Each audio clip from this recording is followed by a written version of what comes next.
साथियों नमस्कार, स्वागत अभिनंदन एक बार फिर से आप सभी का मेरे चैनल पर। तो साथियों, लेखनी के जादूगर, शब्दों के सम्राट मुंशी प्रेमचंद की एक और खूबसूरत सी कहानी लाख डाट के साथ मैं आपका दोस्त राजेश शर्मा मुखातिब हूँ आपसे। तो आइए शुरू करते हैं, सुनते हैं इस खूबसूरत सी कहानी को। लाख डाट। चोकू भगत और बेचैन चौधरी में 3 पीढ़ियों से अदावत चली आती थी। कुछ डांड मेड का झगड़ा था। उनके परदादाओं में कई बार खून खच्चर हुआ। बाप दादाओं के समय से मुकदमेबाजी शुरू हुई। दोनों कई बार हाई कोर्ट तक गए। लड़कों के समय में संग्राम की भीषणता और भी बढ़ी, यहाँ तक कि दोनों ही अशक्त हो गए। पहले दोनों इसी गांव में आधे आधे के हिस्सेदार थे। अब उनके पास उस झगड़ने वाले खेत को छोड़कर 1 अंगुल जमीन न थी। भूमि गई, धन गया, मान मर्यादा गई, लेकिन वह विवाद ज्यों का त्यों बना रहा। हाई कोर्ट के धुरंधर नीतिज्ञ एक मामूली सा झगड़ा तय न कर सके। इन दोनों सज्जनों ने गांव को 2 विरोधी दलों में विभक्त कर दिया था। एक दल की भंग बूटी चौधरी के द्वार पर छनती, तो दूसरे दल के चरस गांजे के दम भगत के द्वार पर लगते थे। स्त्रियों और बालकों के भी 2 दल हो गए थे। यहाँ तक कि दोनों सज्जनों के सामाजिक और धार्मिक विचारों में भी विभाजक रेखा खिंची हुई थी। चौधरी कपड़े पहने सत्तू खा लेते और भगत को ढोंगी कहते। भगत बिना कपड़े उतारे पानी भी न पीते और चौधरी को भ्रष्ट बतलाते। भगत सनातन धर्मी बने तो चौधरी ने आर्य समाज का आश्रय लिया। जिस बजाज पसारी या कुंजड़े से चौधरी सौदे लेते, उसकी और भगत जी ताकना भी पाप समझते थे। और भगत जी की हलवाई की मिठाइयाँ, उनके ग्वाले का दूध और तेली का तेल चौधरी के लिए त्याज्य थे। यहाँ तक कि उनके आरोग्यता के सिद्धांतों में भी भिन्नता थी। भगत जी वैद्यक के कायल थे और चौधरी यूनानी प्रथा के मानने वाले। दोनों चाहे रोग से मर जाते, पर अपने सिद्धांतों को न तोड़ते। जब देश में राजनीतिक आंदोलन शुरू हुआ तो उसकी भनक उस गांव में आ पहुंची। चौधरी ने आंदोलन का पक्ष लिया, भगत उसके विपक्षी हो गए। एक सज्जन ने आकर गांव में किसान सभा खोली। चौधरी उसमें शरीक हुए, भगत अलग रहे। जागृति और बढ़ी, स्वराज की चर्चा होने लगी। चौधरी स्वराज्यवादी हो गए तो भगत ने राजभक्ति का पक्ष लिया। चौधरी का घर स्वराज्यवादियों का अड्डा बन गया और भगत का घर राजभक्तों का क्लब बन गया। चौधरी जनता में स्वराज्यवाद का प्रचार करने लगे। मित्रे, स्वराज का अर्थ है अपना राज। अपने देश में अपना राज हो, वह अच्छा है कि किसी दूसरे का राज हो। जनता ने कहा, अपना राज्य हो वह अच्छा है। चौधरी, तो यह स्वराज कैसे मिलेगा? आत्मबल से, पुरुषार्थ से, मेल से। एक दूसरे से द्वेष करना छोड़ दो, अपने झगड़े आप मिलकर निपटा लो। एक शंका, आप तो नित्य अदालत में खड़े रहते हैं। चौधरी, हाँ, पर आज से अदालत जाऊं तो मुझे गौ हत्या का पाप लगे। तुम्हें चाहिए कि तुम अपनी गाढ़ी कमाई अपने बाल बच्चों को खिलाओ और बचे तो परोपकार में लगाओ। वकील मुख्तारों की जेब क्यों भरते हो? थानेदार को घूस क्यों देते हो? अमलों की चिरौरी क्यों करते हो? पहले हमारे लड़के अपने धर्म की शिक्षा पाते थे, वह सदाचारी, त्यागी, पुरुषार्थी बनते थे। अब वे विदेशी मदरसों में पढ़कर चाकरी करते हैं, घूस खाते हैं, शौक करते हैं, अपने देवताओं और पितरों की निंदा करते हैं, सिगरेट पीते हैं, साल बनाते हैं और हाकिमों की गौड़ धरिया करते हैं। क्या यह हमारा कर्तव्य नहीं कि हम अपने बालकों को धर्मानुसार शिक्षा दें?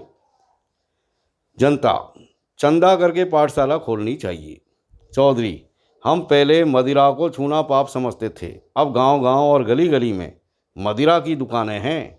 हम अपनी गाड़ी कमाई के करोड़ों रुपये गांजे शराब में उड़ा देते हैं। जनता, जो दारू भांग पिए उसे डांट लगानी चाहिए। चौधरी, हमारे बाप दादा छोटे बड़े सब गाढ़ा गजी पहनते थे। हमारी दादियाँ नानियाँ चरखा काता करती थी। सब धन देश में रहता था। हमारे जुलाए भाई चैन की बंसी बजाते थे। अब हम विदेश के बने हुए महीन रंगीन कपड़ों पर जान देते हैं। इस तरह दूसरे देश वाले हमारा धन ढो ले जाते हैं। बेचारे जुलाए कंगाल हो गए। क्या हमारा यही धर्म है कि अपने भाइयों की थाली छीनकर दूसरों के सामने रख दें? जनता, गाढ़ा कहीं मिलता ही नहीं। चौधरी, अपने घर का बना हुआ गाड़ा पहनो, अदालतों को त्यागो, नशेबाजी छोड़ो, अपने लड़कों को धर्म कर्म सिखाओ, मेल से रहो, बस यही स्वराज्य है। जो लोग कहते हैं कि स्वराज के लिए खून की नदी बहेगी, वे पागल हैं। उनकी बातों पर ध्यान मत दो। जनता ये सब बातें चाव से सुनती थी। दिनों दिन श्रोताओं की संख्या बढ़ती जाती थी। चौधरी के सब श्रद्धा भाजन बन गए। भगत जी भी राजभक्ति का उपदेश करने लगे। भाइयों, राजा का काम राज करना और प्रजा का काम उसकी आज्ञा का पालन करना है। इसी को राजभक्ति कहते हैं और हमारे धार्मिक ग्रंथों में हमें इसी राजभक्ति की शिक्षा दी गई है। राजा ईश्वर का प्रतिनिधि है, उसकी आज्ञा के विरुद्ध चलना महान पातक है। राज विमुख प्राणी नरक का भागी होता है। एक शंका, राजा को भी तो अपने धर्म का पालन करना चाहिए। दूसरी शंका, हमारे राजा तो नाम के हैं, असली राजा तो विलायत के बनिए महाजन हैं। तीसरी शंका, बनिए धन कमाना जानते हैं, राज करना क्या जाने। भगत, लोग तुम्हें शिक्षा देते हैं कि अदालत में मत जाओ, पंचायतों में मुकदमे ले जाओ, लेकिन ऐसे पंच कहाँ हैं जो सच्चा न्याय करे, दूध का दूध और पानी का पानी कर दे। यहाँ मुँह देखी बातें होंगी। जिनका कुछ दबाव है उनकी जीत होगी, जिनका कुछ दबाव नहीं है वे बेचारे मारे जाएंगे। अदालतों में सब कार्रवाई कानून पर होती है। वहाँ छोटे बड़े सब बराबर है। शेर बकरी एक घाट पर पानी पीते हैं। दूसरी शंका, अदालतों का न्याय कहने को ही है जिसके पास बने हुए गवाह हैं और दाव पेच खेले हुए वकील होते हैं, उसी की जीत होती है। झूठे सच्चे की परख कौन करता है? हाँ, हैरानी अलबत्ता होती है। भगत, कहा जाता है कि विदेशी चीज़ों का व्यवहार मत करो, यह गरीबों के साथ घोर अन्याय है। हमको बाज़ार में जो चीज़ सस्ती और अच्छी मिले वह लेनी चाहिए, चाहे स्वदेशी हो या विदेशी। हमारा पैसा सेंत में नहीं आता कि उसे रद्दी फद्दी स्वदेशी चीज़ों पर फेंके। एक शंका, अपने देश में तो रहता है, दूसरों के हाथ में तो नहीं जाता।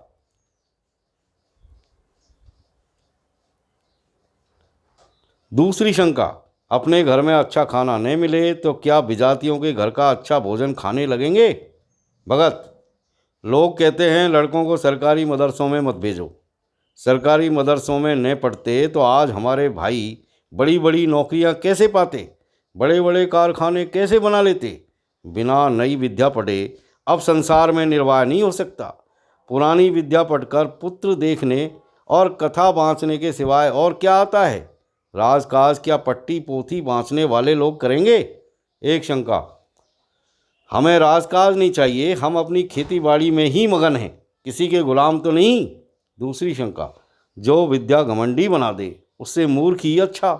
नई विद्या पढ़कर तो लोग सूट बूट छड़ी छड़ी हैट कोट लगाने लगते हैं और अपने शौक के पीछे देश का धन विदेशियों की जेब में भरते हैं। ये देश के द्रोही हैं।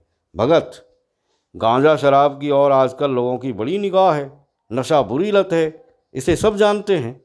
सरकार को नशे की दुकानों से करोड़ों रुपये साल की आमदनी होती है। अगर दुकानों में न जाने से लोगों की नशे की लत छूट जाए तो बड़ी अच्छी बात है। वह दुकान पर न जाएगा तो चोरी छिपे किसी न किसी तरह दूने चौगने दाम देकर सजा काटने पर तैयार होकर अपनी लत पूरी करेगा। तो ऐसा काम क्यों करो कि सरकार का नुकसान अलग हो और गरीब रैयत का नुकसान अलग हो। और फिर किसी किसी को नशा खाने से फ़ायदा होता है। मैं ही एक दिन अफीम न खाऊं तो गांठों में दर्द होने लगे, दम उखड़ जाए और सर्दी पकड़ ले। एक आवाज़, शराब पीने से बदन में फुर्ती आ जाती है। एक शंका, सरकार अधर्म से रुपया कमाती है, यह उचित नहीं। अधर्मी के राज में रहकर प्रजा का कल्याण कैसे हो सकता है।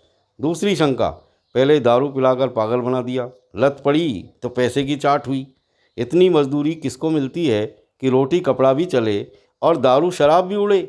या तो बाल बच्चों को भूखा मारो या चोरी करो, जुआ खेलो और बेईमानी करो। शराब की दुकान क्या है, हमारी गुलामी का अड्डा है। चौधरी के उपदेश सुनने के लिए जनता टूटती थी। लोगों को खड़े होने की जगह भी नहीं मिलती। दिनों दिन चौधरी का मान बढ़ने लगा। उनके यहाँ नित्य पंचायतों में राष्ट्रोन्नति की चर्चा रहती। जनता को इन बातों में बड़ा आनंद और उत्साह होने लगा। उनके राजनीतिक ज्ञान की वृद्धि होने लगी। वे अपना गौरव और महत्व समझने लगे। उन्हें सत्ता का अनुभव होने लगा। निरंकुशता और अन्याय पर अब उनकी तैयारियां चढ़ने लगी। उन्हें स्वतंत्रता का स्वाद मिला। घर की रुई, घर का सूत, घर का कपड़ा, घर का भोजन, घर की अदालत, न पुलिस का भय, न अमला की खुशामद, सुख और शांति से जीवन व्यतीत करने लगे।